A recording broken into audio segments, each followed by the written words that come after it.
Bonjour à tous. Alors aujourd'hui, début du prochain module sur les graphes, qui est un module complètement différent de ce que tu as pu aborder dans les dernières années en mathématiques. Donc, ça va faire changement, on est content. Avant de te parler de ce qu'on a dans les notes de cours, je vais te présenter un cours vidéo. Tu n'entendras pas la narration, je vais me permettre d'ajouter des commentaires dessus. Et ça va être notre introduction là, par rapport à ce chapitre-là. Au besoin, en tout cas, si ça te tente de commencer le vidéo, de le voir, d'avoir la narration, là, tu as le lien dans ton plan de travail. Donc, tu peux aller l'écouter. Je t'invite à l'écouter jusqu'au moment où je vais l'arrêter aujourd'hui, parce qu'après ça, on y reviendra plus tard. OK? Donc, il ne faudrait pas vendre la mèche. Alors, voilà. Fait que je te présente ça. Vous allez voir, comme je te dis, tu n'entendras rien, c'est normal, mais je vais quand même te faire un peu la narration. OK?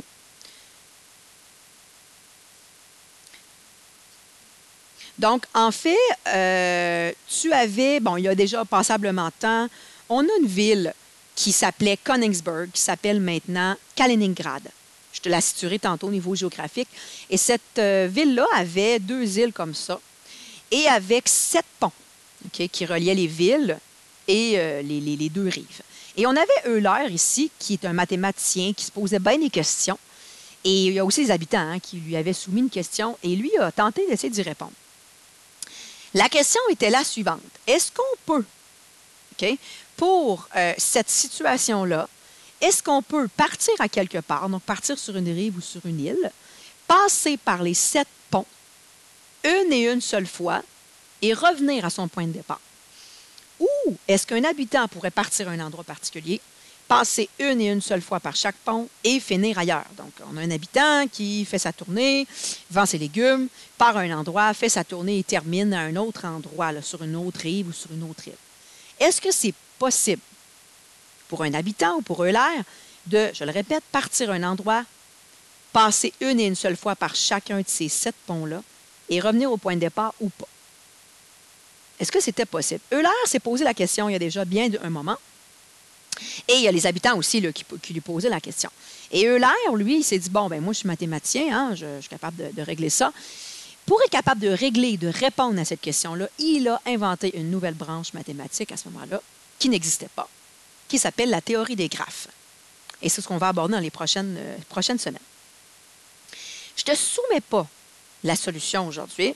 Si jamais tu écoutes la vidéo, je t'invite à arrêter à peu près à cet endroit-là. Là. Essaie de résister à la tentation parce qu'à la fin, après la vidéo, là, à la suite de ça, on te fournit la solution. Donc, est-ce que c'est possible? Et est-ce que, si c'est possible, de partir à un endroit, donc de passer par les 7 ponts une seule fois et de revenir au point de départ ou pas? Si c'est possible, ben j'aimerais bien que tu me sortes le chemin en question. OK? Donc, je t'invite à y réfléchir dans les prochaines semaines. Installe-toi puis tente d'y répondre. Okay? Fais l'exercice, tu vas voir, puis compare tes réponses avec tes collègues de classe. Essaie de trouver un chemin. Puis on va l'appeler chemin pour le moment. Essaie de trouver un chemin qui résout ce problème-là d'Euler. Euler, donc, comme je te dis, s'est arrêté puis a résolu ce problème-là. Et pour le résoudre, il a inventé la théorie des graphes qu'on va voir dans les prochaines semaines. Je te le répète, je ne te soumets pas la réponse à ce problème-là aujourd'hui. J'y reviendrai dans les prochaines périodes. Où là, avec ce qu'on va voir, on va être capable d'y répondre. Parce que, bien évidemment, Euler nous a fourni les stratégies pour répondre à ce problème-là. Est-ce que c'est possible ou pas? Et si c'est possible, par où je passe pour répondre à ce problème-là que les habitants lui avaient soumis? Ce qu'on va faire, juste avant de passer, je m'excuse, je vais juste aller situer la ville là, par souci de transparence. Donc, la ville, elle est là, entre la Pologne et la Lituanie, et c'est une ville qui existe encore, qui est sur le territoire de la Russie maintenant.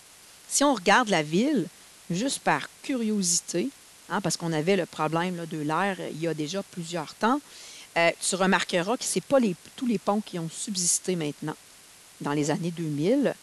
Donc, si tu regardes les 2 îles, tu remarques qu'il n'y a plus 7 ponts. Okay? Si on compare avec la situation ici, on n'a plus 7 ponts. On en a 1, 2, 3, 4 et 5. Je ne sais pas si lui, on peut le compter, 6. Lui, je ne sais pas s'il était dans notre problème initial. On peut le considérer initialement. Donc, tu constates, en fait, là, que les ponts ont changé un peu d'endroit là, dans la ville de maintenant, hein, qui s'appelle maintenant Kaliningrad. Mais quand même, là, le problème pourrait se poser encore dans les années 2000. On pourrait encore se le poser. Alors, pour aborder les graphes, OK? Donc, les graphes vont nous permettre de résoudre un paquet de problèmes en particulier dans la vie courante. OK? Mais avant d'être capable de résoudre des problèmes avec les graphes, il y a un paquet de mots de vocabulaire qu'il faut aller voir pour être capable de se comprendre. Il y a beaucoup de vocabulaire qui existe dans cette section de branche mathématiques-là. Et il faut être capable de maîtriser ce vocabulaire-là avant d'utiliser nos techniques de résolution avec les graphes. Parce que sinon, on ne pourra pas se comprendre. Alors, dans les premières pages de tes notes de cours, tu as le vocabulaire en question qui est là. Je pourrais t'en faire la lecture, mais je vais m'abstenir parce que je vais être d'une platitude assez importante. Ce vocabulaire-là, on va l'aborder dans les prochaines capsules, OK? Pour être capable de bien se comprendre avant de résoudre des problèmes avec les graphes. Et donc, tu peux, assurément, là, aller t'y référer parce que c'est un bon résumé du vocabulaire. Mais dans les prochaines capsules, on abordera chacun de ces mots-là, question de se comprendre avant de résoudre certains problèmes. Je te parle de résolution de problèmes avec les graphes. C'est la 3e page au début de ton chapitre. On va avoir 5 types de problèmes particuliers qu'on va pouvoir aborder et qu'on va pouvoir résoudre avec les graphes, qui portent chacun un nom particulier. Donc, dans un 2e temps dans le chapitre, on va aborder ces 5 techniques-là de résolution qui chacun de ces techniques-là va nous permettre de résoudre un type de problème en particulier avec les graphes. Ça va être le nerf de la guerre pour le chapitre. Mais comme je te dis, avant toute chose, il faut voir le vocabulaire, question de se comprendre, dans cette section de mathématiques-là, qui est la théorie des graphes. Alors, voilà pour ce qui est de l'introduction pour les graphes. Dans les prochaines minutes, dans ton plan de travail, tu verras que je vais te soumettre certaines activités à faire dans les pages suivantes. Tu vas peut-être te dire, OK, c'est comme vraiment très ludique. Est-ce qu'on est vraiment en mathématiques? Oui.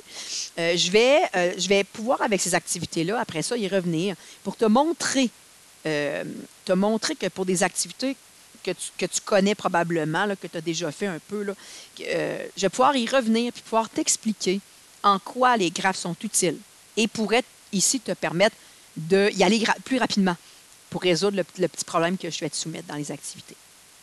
Donc, je t'invite à jouer un peu avec ça dans les prochaines minutes. Tu revois ton plan de travail pour savoir quelle activité aller faire. Mais comme je te dis, ces activités-là vont être mon point d'ancrage pour la suite. J'y reviendrai. Alors voilà pour ce qui est de l'introduction pour les graphes. Bon travail.